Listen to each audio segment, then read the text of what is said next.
देखिए, अभी नया फरमान इस मोदी सरकार ने निकाला है कि भाई फौजी जो है जा करके हमारी नीतियों का प्रचार करेंगे। इसकी समझ में नहीं आती मंदबुद्धि प्रधानमंत्री के कि फौज जो है वो देश की सेना है, वो किसी पार्टी की सेना नहीं है, वो भारतीय जनता पार्टी नीतियों का प्रचार करने के लिए नहीं है। वो ये हिंदुस्तान है भाई साहब, ये पाकिस्तान नहीं है। इसमें जो है ये किसी यदि एक सेना जो है यदि किसी एक पार्टी का समर्थन करने लगी तो पाकिस्तान जैसे जो जो शासन उसका तख्ता पलट कर सकती है कल को। ये देश का जो है लोकतंत्र, जो भारत दुनिया का सबसे बड़ा लोकतंत्र है, उसका सबसे बड़ा खतरा ये मोदी है।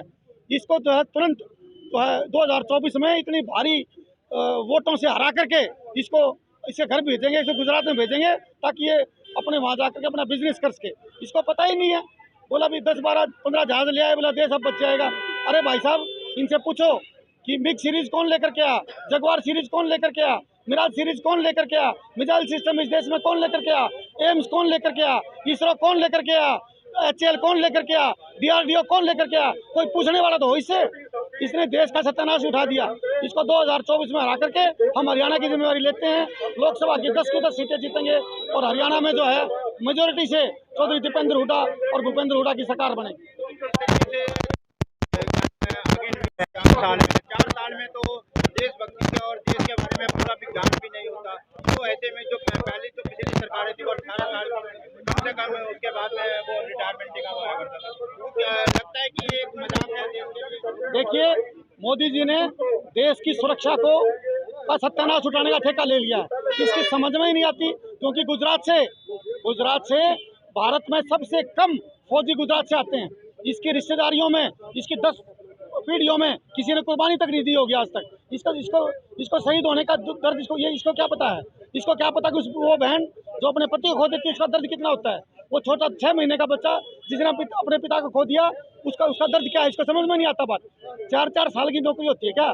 4-4 जिसको बच्चे को अपना कल का भविष्य पता नहीं, वो बच्चा क्या देश सेवा करेगा और 4 साल में क्या समझेगा वो? इसको पता ही नहीं है कि मिनिमम 10 से 12 साल लगते हैं फुल्ली ट्रेंड होने में।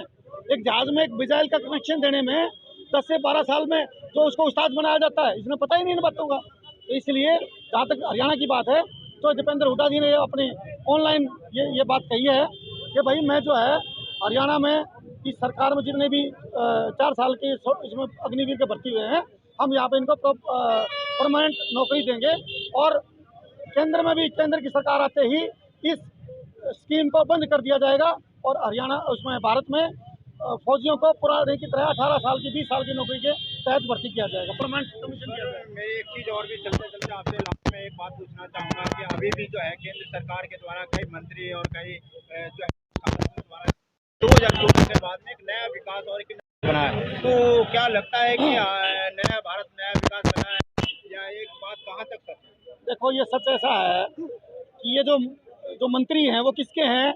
मोदी के। मोदी एक डिक्टेटर है। भारतीय जनता पार्टी में किसी की हिम्मत नहीं मोदी के खिलाफ बोल दे, इसलिए वो मोदी की गुणगान नहीं करेगा। अब उनसे पूछो भाई क्या विकास कर दिया पूरे विश्व में? विश्व स्तर पर इसकी निंदा हो रही है, क्यों हो रही है? अमेरिका ने भारत की निंदा की है, नहीं किया? पता करो आप। इसलिए ये सब व्यर्थ की बातें हैं, घर की बही का को लिखड़ियों। यही आदमी इन्हीं के गुणगान करने वाले। ये देश जो है देश के पक्ष की बात नहीं है, इसलिए मैं तो इसकी खंडन करता हूँ, इसकी घोर जो निंदा करता हूँ। विंग कमांडर सुरेंद्र गौड़ मेरा नाम है। मैं करनाल लोकसभा में कांग्रेस पार्टी का कार्यकर्ता हूँ।